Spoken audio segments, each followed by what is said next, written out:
Saya tahu namanya perintahnya Allah pasti ada hikmahnya. Hikmahnya iddah adalah libaraatir rohmi. Tapi hikmahnya jadi kawula adalah nurut perintah Allah, cek tahu alasannya maupun tidak. Nah, di sini ada illatul hukmi untuk membangun kecerdasan, tapi ada loyalitas untuk membangun ubudiyah.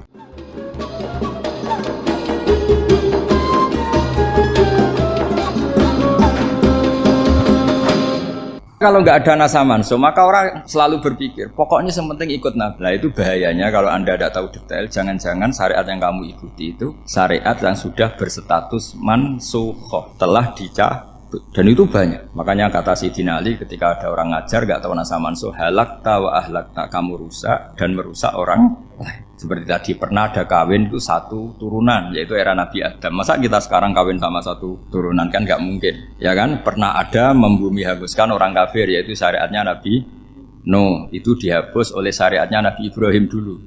Yaitu Nabi Ibrahim menghentikan apa? Faman tabi'ani fa innahu minni wa man asoni fa innaka ghafurur rahim.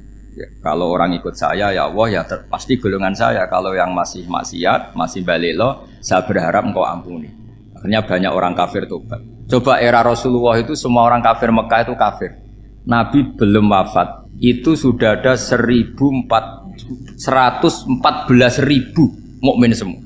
Jadi Nabi menangi mayoritas orang menjadi mukmin dari mayoritas kafir. Yaitu disebut wara'aitan nasa yadkhuluna fi dinillahi afwaj. Andai kan Nabi Muhammad pakai syariatnya Nabi Nuh, bisa enggak mengislamkan orang sebanyak itu? Enggak bisa kan? Maka ini penting mengenali nasa mansuh. Jadi periode cara wong Jawa maksud no tuntas. Robila tadar itu pasot tuntas itu menghabisi itu habis di periode Nabi siapa? No, syariat itu sudah enggak dipakai lagi. Yang dipakai apa? Faman tabi'ani fa innahu minni wa man asoni fa innaka ghafurur rahim. Lah Nabi Muhammad ini nabi yang kena khitab anit tabi' millata Ibrahim hanifah. Jadi masternya Nabi Muhammad itu mentornya Nabi Ibrahim. Sehingga syariatnya ya faman tabi'ani fa innahu minni wa man asoni fa innaka ghafurur rahim. Tidak syariat rabbila tadzar 'alal ardi minal kafirina daya. Jelas ya. Jadi mengenali nasa manso itu penting sekali karena kalau ndak Anda halakta wa ahlakta, kamu merusak diri kamu sendiri juga merusak orang lain karena menfatwakan hukum yang sebetulnya sudah berstatus mansukh. Hanya berdasar itu kan syariatnya nabi-nabi dulu. Syariat yang apa? Syariat yang nggak pernah terhapus hanya satu, usuluddin, yaitu tauhid, itu sama. Tapi kalau syariat itu beda-beda, atau furu'iyah itu beda-beda. Itu tadi saya beri contoh, era Nabi dulu kalau ada pakaian najis dipotong, dibuang. Era Nabi Muhammad dicuci. Orang kafir dihabisi oleh langit. Era Nabi Muhammad nggak boleh, bahkan didoakan Allahumma hdi qaumi fa innahum la ya'lamun. Di Qur'annya apa? Wa in ahadum minal musyrikin astajaraka fa'jirhu hatta yasma'a kalamallah tsumma ablighu ma'mana. Jadi kalau ada orang kafir enggak boleh main dihabisin, mereka beri peluang untuk mengkaji kitabullah hatta yasma'a kalamallah. Kalau mereka sudah berpeluang ngaji, harus tsumma ablighu ma'mana, harus dijamin keamanan. Ya, karena apa? Dzalika bi annahum qaumul la ya'lamun. Bagaimanapun mereka memang karena tidak tahu. Nah, kenapa tidak tahu? Enggak. Karena tadi mereka tertutup oleh kultur yang beratus-ratus tahun. Mbah-mbahnya mereka menyembah batu, menyembah berhala. Ya tahunya itu ya Tuhan. Bagaimana Anda bisa menjelaskan sesuatu yang sudah beratus-ratus tahun kan tidak gampang.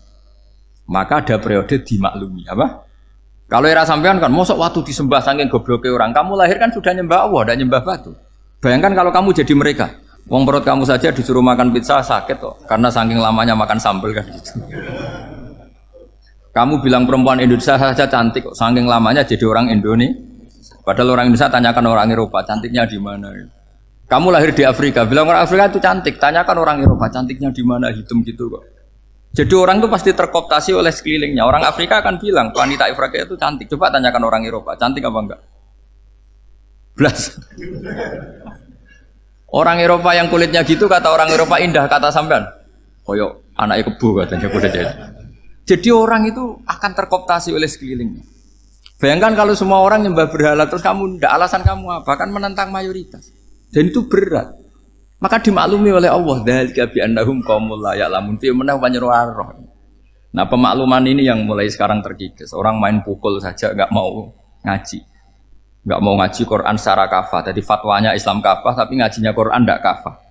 Ngambil 1-2 potongan ayat dipakai dalil. Jadi Islamnya inginnya kafah, tapi ngajinya Quran nggak. Kalau kafah ya hafal 30 juz itu. Kalau mau kafah ya hafal berapa? 30. Makanya saya sering dinasihati orang karena belum tahu saya ini hafal Quran. Bapak harusnya Islam tuh kafah. Kata saya ya dimulai dari konsep Islam tuh kafah dulu, apa ya hafal Quran secara kafah. Jadi ini penting saya utarakan. Bahaya sekali orang mengenali Islam tanpa mengenali nasah mansukh. Karena beberapa syariat Nabi sebelum kita itu berstatus mansukh. Terus contoh berikutnya, ini nasah mansukh antar Nabi apa khusus internal Nabi? Antar Nabi aja agak selesai nih sampai subuh aja agak selesai. Contoh yang paling keren mungkin cowok semua senang. Nabi Dawud dulu istrinya berapa? 99. Nah itu kalau masih halal itu kan berarti jenengan tuh punya istri berapa? Wah itu kan ngeri betul. Punya satu aja repotnya gitu apalagi berapa? Punya 99. Terus kamu bilang gini, ini kan syariatnya Nabi Dawud, Nabi kan bisa diikuti. Pernah ada periode di mana seperti itu boleh. Jadi makanya mau tidak mau ngenali nasah mansukh itu harus. Kalau ndak ya kamu masih berkeyakinan boleh beristri berapa? Nah ini penting saya utarakan. Makanya Sayyidina Ali itu kalau ngetes calon mubalek, kira-kira kalau Kemenak dulu inginnya apa? Sertifikasi apa? Mubalek. Itu tanyanya gitu. Ta'rifun an-nasa wal mansukh, kamu apa tahu nasah mansukh? La. Jawabnya Sayyidina Ali, halak tahu ahlak tahu, kamu orang yang rusak. Karena tadi takutnya ada syariat yang sudah mansukh dipakai. Itu tadi misalnya kita ini tidak umatnya Nabi Nuh, tapi pakai syariat Robbila tadar alal ardi minal kafirina. Terus ketiga begini, misteri manusia itu. Dan ini kita tidak pernah tahu sampai kiamat, tapi ini ilmu harus kita diskusikan. Misalnya saya ini namanya Bahauddin. Saya sekarang hidup sampai 2019 sekarang. Kan hanya Allah yang tahu berapa turunan saya sampai kiamat dan statusnya kayak apa. Donald Trump juga gitu. Donald Trump itu sekarang kafir, tapi kita tidak pernah tahu nanti turunan keberapa ada yang Muslim. Lah turunan yang calon Muslim ini diletakkan di mana kita tidak tahu. Yang jelas kalau kamu bunuh itu katut itu. Artinya gini. Logika membiarkan orang kafir itu ya ada logikanya gitu. Nah, logika membunuh karena mereka mau membunuh kita ya ada logika fikihnya, karena kalau kita ada membunuh dibunuh. Makanya semuanya hukum ini terus bergantung al-hukmu yaduru ma'ilatihi wujudan wadam. Di sini terus dipertemukan. Makanya semua nabi itu kalau yang namanya membunuh pasti pas perang saja, karena ini kondisi yang memang pilihannya hanya dua, kalau nggak dibunuh ya membunuh. Ada duel lah itu. Maka ini butuh kajian fikih dan orang nggak boleh subjektif dalam hal ini. Saya ulang lagi, tidak boleh subjektif karena tadi orang yang kamu katakan sekarang misalnya Zaid, kamu itu bodoh sekali. Kenapa bodoh? Nggak hafal Quran, nggak pernah kuliah, nggak pernah ngaji. Ternyata Zaid ini bersemayam calon anak yang alim alama hafal Quran, namanya Umar, tapi masih jadi sperma. Suatu saat Zaid itu punya anak alim alama, kan banyak orang nggak bisa baca Quran punya anak hafid, banyak nggak di Indonesia? Banyak nggak petani yang punya anak dekan? Petani punya anak dekan, yang dekan punya anak naik kelas saja susahnya bukan main. Banyak kan? Nah ketika dibalik nanti ada dekan punya anak goblok, yang petani punya anak dekan, pinter mana? Kita tidak pernah tahu, makanya ini kan ya sudah, kalau nggak pernah tahu ya bilang saja wallahu alam, kan selesai. Daripada keminter keliru kan ada wallahu alam. Makanya cerita favorit guru saya Kiai Haji Maimun Zubair itu punya apa namanya Kiai Zubair. Itu cerita favoritnya itu ada santri namanya Soleh. Soleh itu alim alam. Orang Madura itu cara berpikir kan kalau kiai saja alim seperti itu apalagi bapaknya. Pas bapaknya main ke pondok, santrinya ada ribuan. Bapaknya main ke pondok itu. Sholat itu ya gak bener, gak sesuai sunnah Rasul lah kira-kira gitu. Sudah sholat itu gak bener, apa-apa gak bener. Masih ditakwil sama santri Madura karena orang Madura itu kultus. Mungkin khilaf itu satu khusus, pokoknya perlakuan khusus. Suatu saat saking bodohnya orang itu kenceng tuh pinggir musola. Wah ini gak bisa ditakwil lagi, akhirnya gak bisa ditakwil tuh gak. Wah ini sudah agak bener ini, agak bener. Singkat cerita santri tadi gak kuat matur ke kiainya, Pak Yai. Jenengan sealim itu kok bapaknya segoblok itu. Kenapa? Ya, dia kencing pikir musola. Oh bapak saya itu pinter sekali. Kok bisa? Karena beliau yang memutuskan saya mondok sampai saya jadi alim alama seperti ini. Yang bodoh itu mbah saya. Yang bodoh itu mbah saya.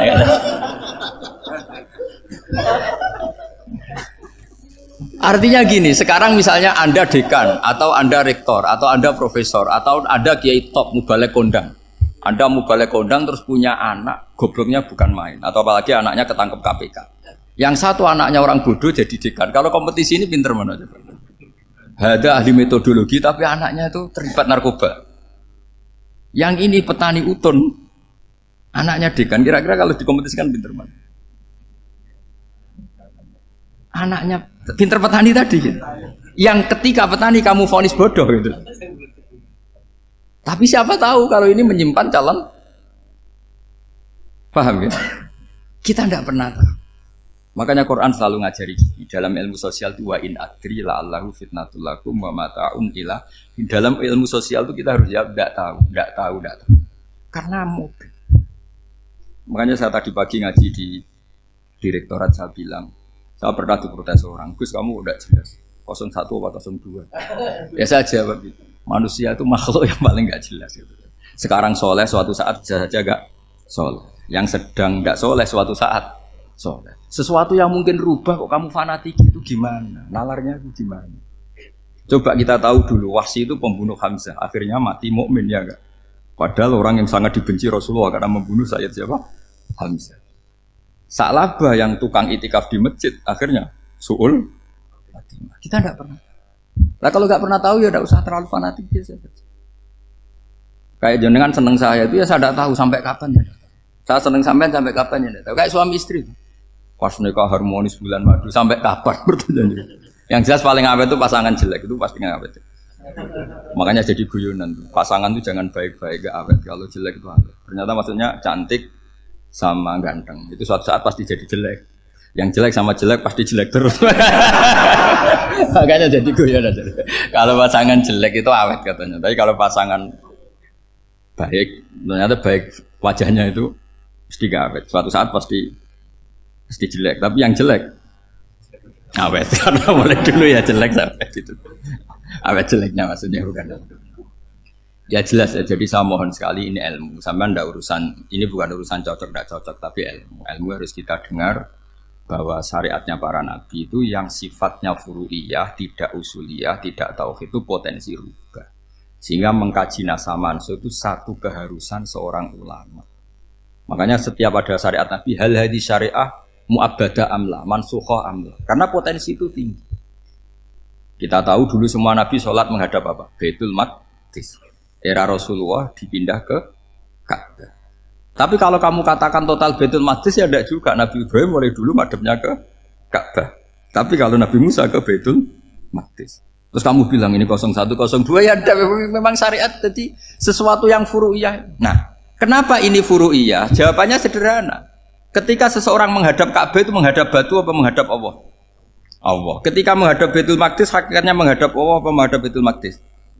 Allah. Maka menghadap Ka'bah itu sebenarnya masalah furu'iyah. Yang masalah usuliyah adalah inni wajjahtu wajhiya lilladzi fataras samawati wal ardh. Yang permanen adalah menghadap Allah Subhanahu wa taala. Cuma secara prosedur syariatnya secara zahir menghadap Ka'bah. Maka potensi rubah karena ternyata itu furu'iyah. Untuk kiblatnya itu furu'iyah. Yang permanen adalah menghadap ke Allah Subhanahu wa taala. Ini pentingnya. Jadi terus sekarang masih antar nabi apa di internal nabi? Ini sudah mau selesai waktunya, sudah habis ini. Internal. Ini sudah selesai ini sudah pas. Mohon Pak Amir. Oh. Jam ini sudah. Sampai mana tadi? Diteruskan apa enggak? Sudah ya, sudah kayaknya sudah. Biar kelihatan cerdas. Sekali pertemuan sudah pinter gitu. Berapa? Setengah jam sudah pinter gitu. Yang internal nabi apa antar nabi? Internal ya, sudah sekarang ke internal. Kalau internal lebih banyak lagi contohnya. Yang masyhur tentu masalah Baitul Maqdis. Dulu Rasulullah pernah sholat menghadap Baitul Maqdis 16 bulan. Berapa? 16 bulan. Kila 17. Pokoknya khilafnya hanya 16 dan 17. Kalau ada bilang 10 bulan berarti gak pernah ngaji. Khilafnya, karena khilafnya itu hanya 17 sama 16. Akhirnya sama Allah diminta disuruh menghadap ke Ka'bah. Saya ulang lagi, itu tetap masalah antar nabi sebetulnya. Begini, makom itu kalau dalam bahasa Arab bukan kuburan. Kalau di Indonesia kan makomnya Sunan Bonang itu kan kuburan. Kalau makom dalam bahasa Arab itu sesuatu yang pernah dipakai singgah, itu namanya apa? Makom. Lalu Rasulullah itu pertama di Medina itu madhep Baitul Maqdis itu 16 bulan. Orang Yahudi senangnya bukan main. Sampai mereka bilang gini, Muhammad tuh gaya-gaya nantok punya agama baru, tapi kiblatnya ikut kita. Baguslah anak itu katanya, masih tahu diri katanya.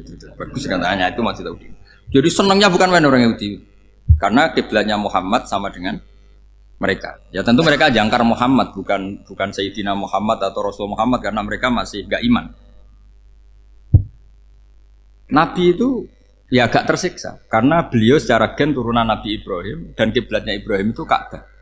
Agak tersiksa tapi sami'na wa ata'na tetap madhab ke Baitul Maqdis berapa? 16 bulan. Suatu saat Nabi Muhammad itu disuruh madhab Ka'bah. Ini dengerin. Akhirnya madhab ke Ka'bah. Apa yang terjadi? Orang Yahudi komentar gini, Muhammad itu gimana?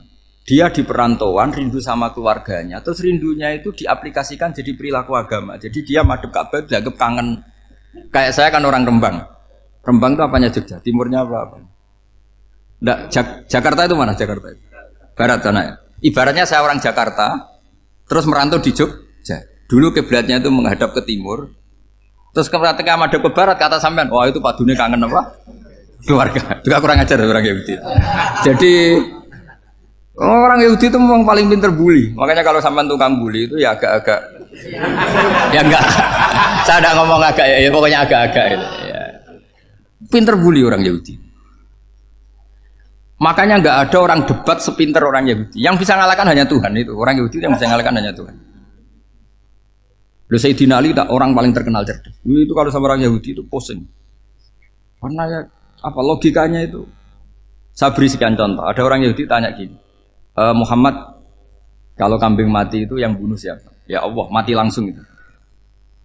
Agama kamu itu aneh, Mak. Yang langsung sentuhan Allah haram, tapi yang lewat tangan-tangan jahil manusia malah halal. Harusnya itu yang halal kan orisinal langsung Allah yang mundur. Jadi utaknya itu aneh, dari cara berpikir itu aneh. Nah cara sampean ini kan, nak halal pangan kue. Tapi Nabi kan nggak boleh bertutur kata kasar gitu. Kalau yang jadi Nabi saya untalan ngono kan gitu. Tapi Nabi kan nggak boleh kasar. Jadi Nabi itu problem karena nggak boleh apa? Kasar. Kalau kita kan gampang, wis nak halal untalan kan selesai, Pak. Tapi Nabi nggak boleh kasar gitu. Jadi nak jadi nggak Nabi, nggak sampean itu kan enak. Mau keliru ya pantas, mau apa saja pantas. Karena kan nggak panutan. Kalau Nabi nggak bisa. Meluruskan kebenaran itu harus tetap sesuai akhlak. Ya, jadi agak kerepotan. Makanya punya Umar, alhamdulillah ada yang nggak perlu aturan gitu. Jadi enak. Jadi ya itu memang aturannya harus itu. Coba Nabi itu perang tapi nggak boleh bunuh. Kayak apa susahnya? Beliau jadi sasaran tembak tapi nggak boleh bunuh. Kalau sahabat kan enak, duel, relax, santai, bisa tarung. Kalau Nabi nggak boleh. Makanya Nabi meskipun ikut perang terus nggak ada sejarah orang yang dibunuh. Ya, hanya satu peristiwa itu pun dibaca orang kafir, ditangkis Nabi, pedangnya kembali ke dia mati. Tapi nggak ada yang Nabi.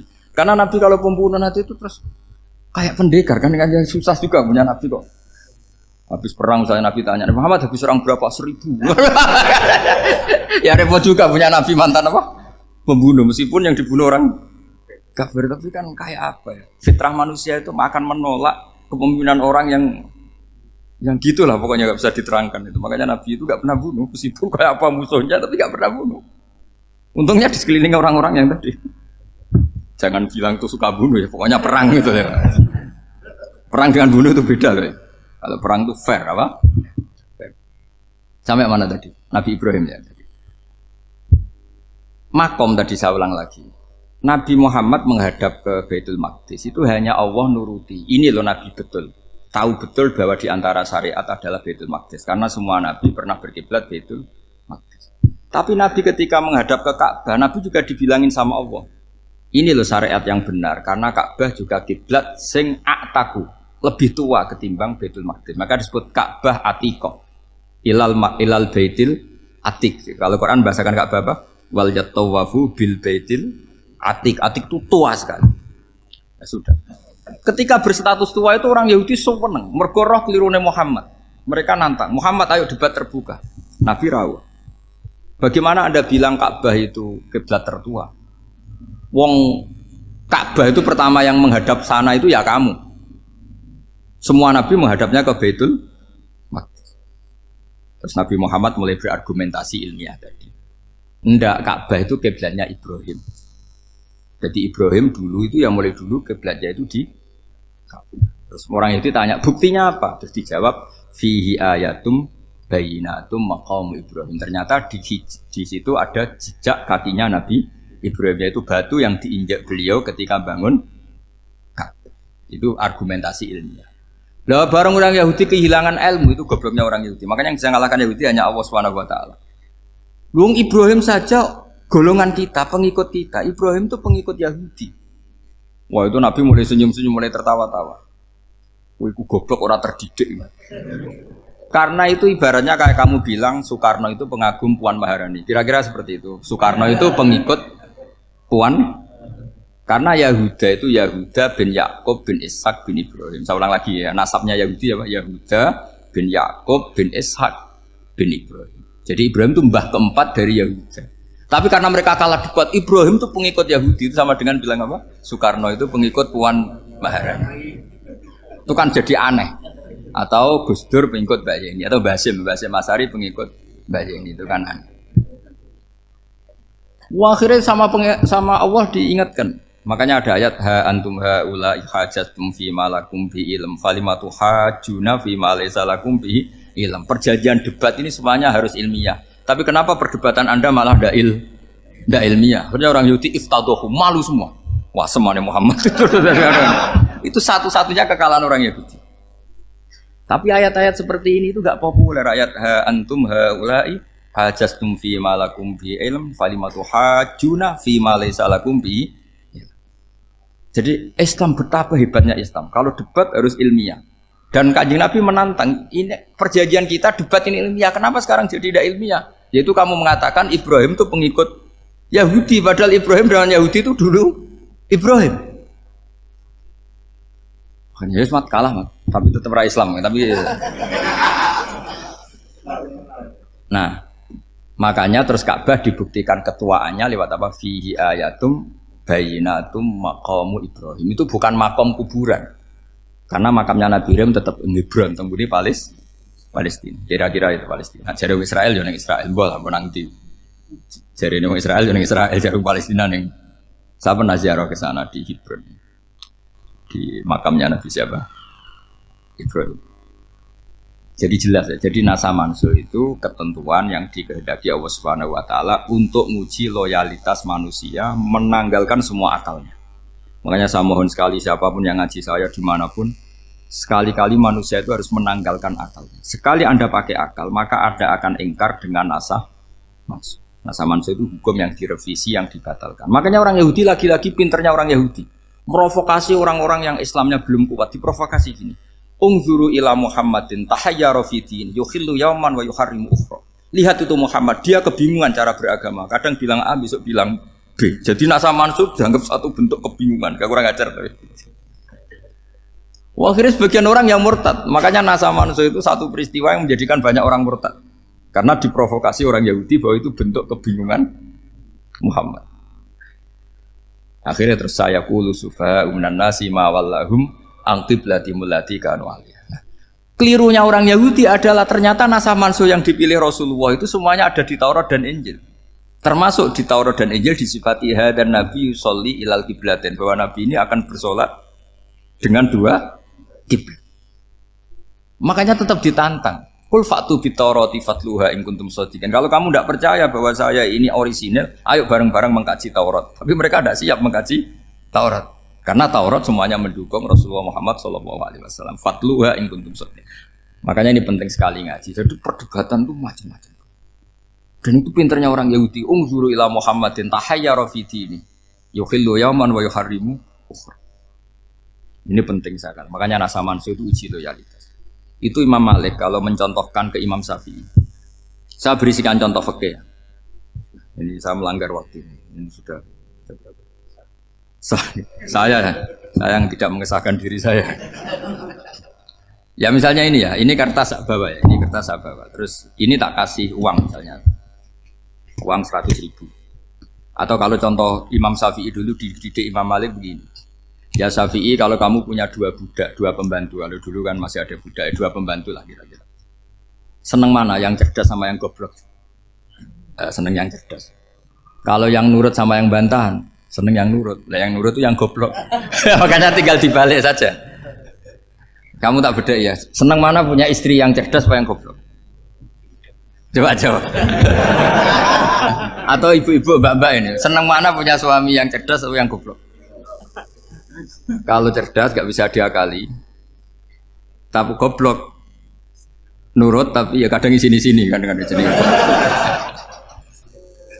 Nah, itu kan antar manusia. Masalahnya kita menghadapi Allah Subhanahu wa taala yang semua kita pasti bodoh. Kita menghadapi Allah Subhanahu wa taala yang semuanya kita pasti bodoh. Allah jelas ngendikan wa kanal insanu dzaluman jauhlah. Manusia itu banyak dolimnya. Dolim itu sifat mubalaghah. Kalau orang dolim sekali dolim, kalau sering zalum, kalau jahil biasa jahil, kalau banget jahile jahul. Bahasa Arab kan gitu memang. Ghafir pengampun biasa, kalau ghafur selalu mengampuni. Syakir, makanya sifatnya Allah Ta'ala ikut wazan fa'ul semua. Ghafur, syakur, atau diikutkan wazan fa'al. Kalau goblok biasa jahil, goblok banget jahal kan gitu. Kafir biasa kafir, kalau kafir banget kafar. Ya, jadi wazan balagha itu bisa fa'al, bisa fa'ul ya. Kafirin, kafar atau kafur. Paham ya? Malah ngaji nahwu. Ya tapi ini memang perangkatnya ya. Ini kan perang mau tidak mau. Makanya misalnya Allah tidak suka kulla kafarin banget kafir ya, Pak. Paham ya? Kulla khawanin banget khianate. Kalau khain khianat biasa, kalau khawan sering khianat. Lah manusia itu kata Allah apa? Zaluman. Wis banget dolime, banget bodoh. Itu kalau yang ngarang hikam mencontohkan tuh gini. Manusia itu pas bener saja salah, apalagi pas salah. Jadi manusia itu kata Imam yang ngarang hikam itu man itu kanat mahasinhu masawiyah fakih fala takunu masawihi masawiyah. Ketika baik saja buruk, apalagi ketika buruk. Coba kalau ada orang dermawan sama teman-temannya, tanyakan istrinya. Duit diambur-ambur, disikno kanca ngalono bojo. Mesti itu. Teman yang sering silaturahim ke teman-temannya, kata temannya baik, senang silaturahim, tanyakan istrinya. Oh, meninggali wong. Jadi manusia pas baik saja ada buruknya. Apalagi pas buruk. Makanya dulu bapak saya ngajarin saya istiqomah ya apik ya. Tapi kadang-kadang nak keterusan itu ora istiqomah ngangkangi. Orang dia tidak punya kesempatan. Misalnya ada imam masjid imami terus sampai tua sampai mau mati. Itu istiqomah apa tidak memberi peluang yang lain? Tidak jawab aja. Jadi itu manusia. Jadi pas baik saja buruk. Apalagi pas buruk. Kayak saya gini di sini ngajar baik, tapi saya ada tidak sopannya harus di atas. Padahal banyak orang sepuh ada Pak On, ada beberapa yang kan terpaksa nggak sopan. Tapi sampean yang nyuruh, berarti sampean yang dosa. Kemarin-kemarin saya minta di bawah supaya ganjaran saya utuh ini gara-gara begini ganjaran saya ini agak terkredit apa terdebat itu karena itu. Saya teruskan. Jadi manusia itu punya sisi itu karena manusia itu dzalum dan apa jahil. Wa kanal insanu dzaluman. Problemnya ini ngadepi Allah yang selalu pinter, yang kita selalu bohong. Misalnya gini, kamu ditanya Allah. Ini contohnya Imam Malik. Ikla hadi sokhra fa inna tahtaha dhahaban.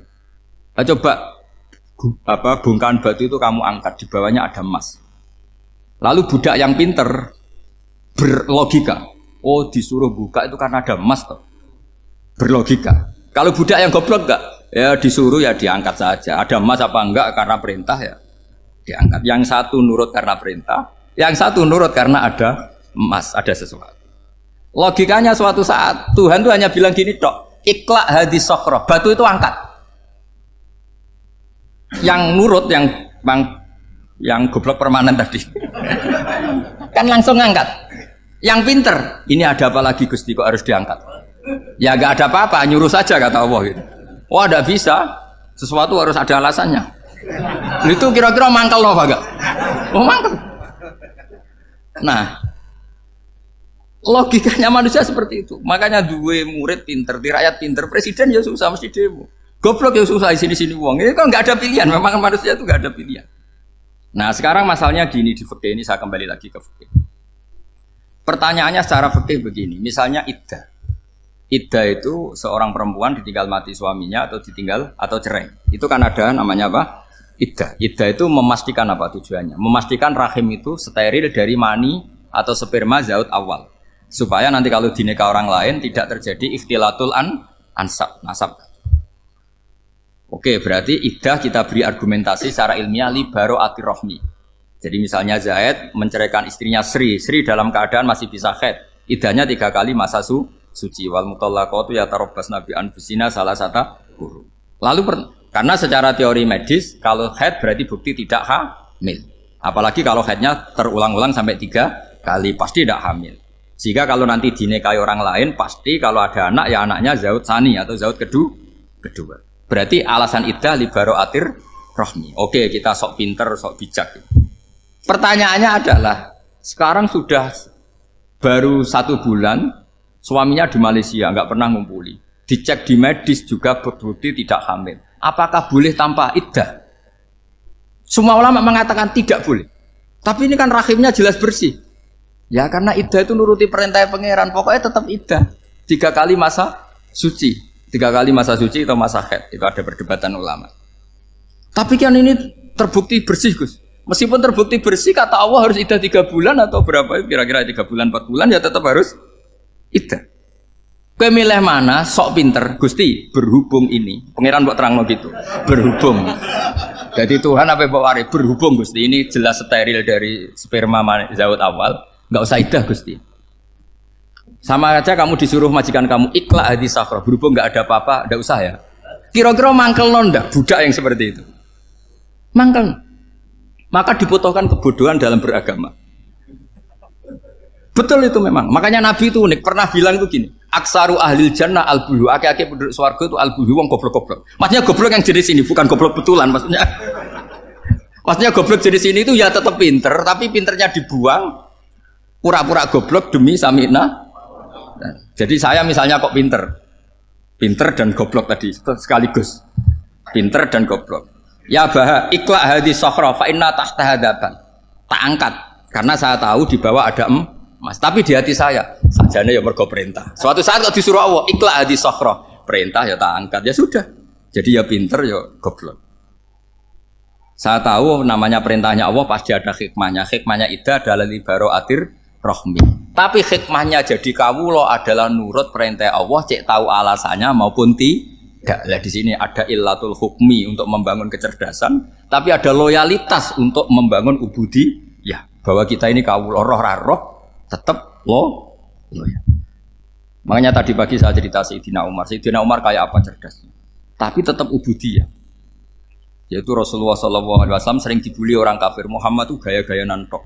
Wong ora oleh nyembah berhala, ora oleh nyembah watu, jebule ini nyembah Hajar Aswad. Karena dilihat dari jauh kan tetap nyium Hajar Aswad.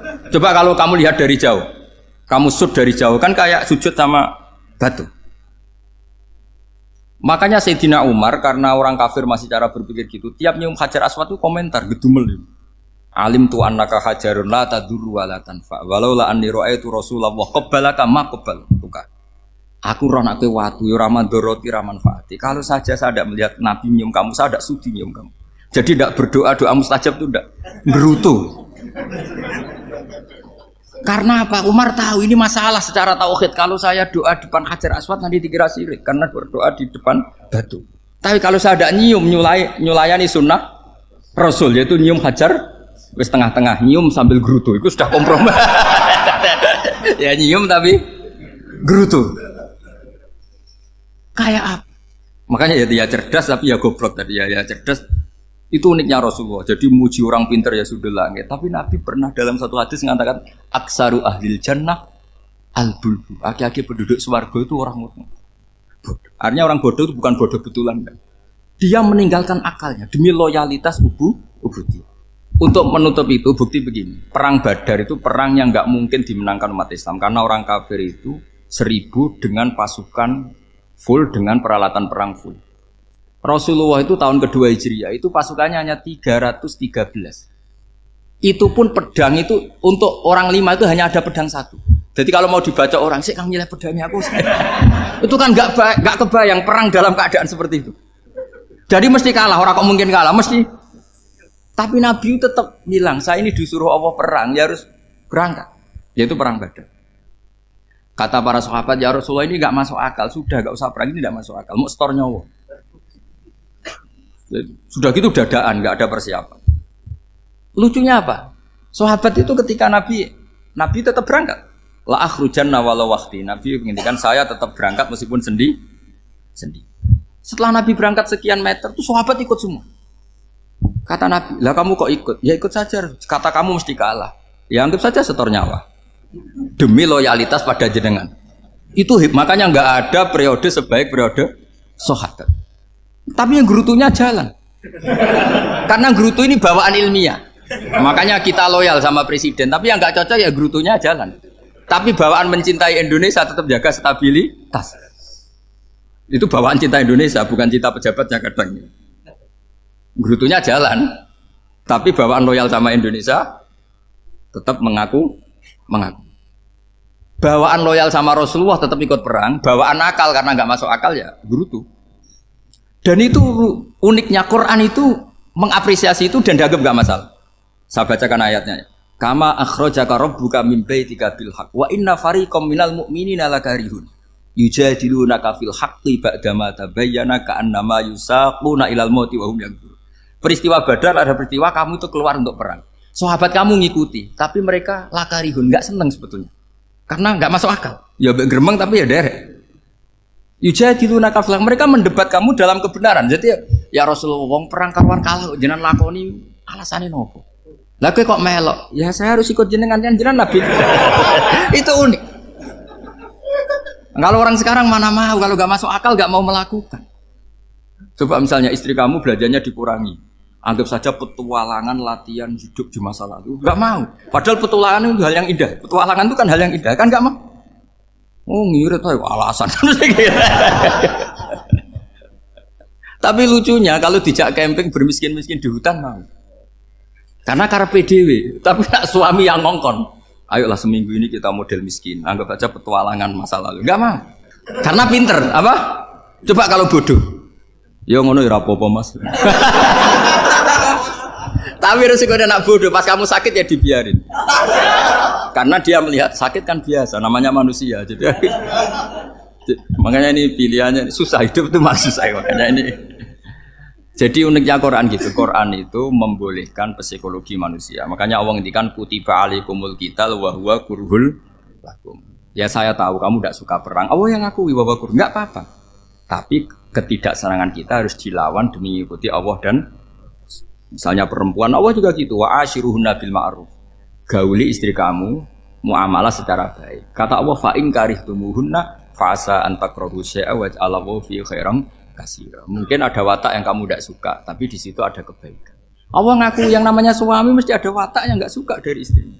Juga sebaliknya lebih banyak lagi yang suami istri kamu tidak suka watak kamu. Juga nggak suka hidung kamu, wajah kamu banyak lah nggak disuka. Tapi demi kestabilan negara suami istri ini, mereka loyal. Justru itu bagus. Maka jagalah ilmu, juga jagalah loyalitas. Itu yang perlu saya utarakan. Jadi makanya agama ini dibangun dua. Satu kecerdasan hikmah, yaitu ya al-hukmu ya duru ma'ilati wujudan wa adaman. Tapi juga ada ubudiyah, bahwa agama ini milik Allah. Maka sami'na wa ata'na. Karena begini logikanya, saya ulang lagi masalah batu. Ikla hadis sokhro fa inna tahta adaba. Terus saya angkat, pembantu saya ngangkat. Dia saya gaji atas nama apa? Nurut kan? Atas nama menemukan emas apa atas nama nurut? Nurut, karena emas itu juga penemuan saya, milik saya. Ngangkat batu yang nggak ada emasnya juga atas nama nurut. Jadi rapot yang saya berikan ke pembantu saya itu tentang nurut dan tidak nurut. Saya kan tidak peduli dengan cerdas dan tidak cerdas. Itu kan tidak sesuatu yang menguntungkan saya. Nah Allah juga gitu. Kecerdasan kamu, pinter kamu itu tidak menguntungkan Allah Subhanahu wa Ta'ala. Karena Allah itu tidak butuh pinter kamu, cerdas kamu. Allah hanya butuh mental ubudiyah kamu. Makanya Allah mensifati nabinya hanya subhanalladzi asra bi abdihi. Karena status tertinggi manusia adalah sifat kehambaan. Makanya ya Tuhan nafsul mutmainnah irji'i ila rabbiki radhiyatam mardiyah fadkhuli fi ibadi. Berstatuslah sebagai hamba baru wadkhuli jannah. Nah kalau kamu berstatus hamba ya harus baik, gak usah kalian bantah. Coba kalau kamu rasional, ya Allah kenapa bikin surga nanti-nanti? Engkau kan bikin sekarang, ngapain repot-repot nanti? Jadi kacau semua agama. Makanya yang perlu didahulukan adalah status ya Tuhan nafsul mutmainnah irji'i ila rabbiki radhiyatam mardiyah fadkhuli fi ibadi. Masuklah berstatus sebagai hamba saya. Khasnya hamba tadi, ya cerdas karena semua yang diperintahkan Allah pasti ada hikmahnya. Tapi kecerdasan ini kadang kita tinggalkan demi loyalitas ubudiyah. Assalamualaikum warahmatullahi wabarakatuh.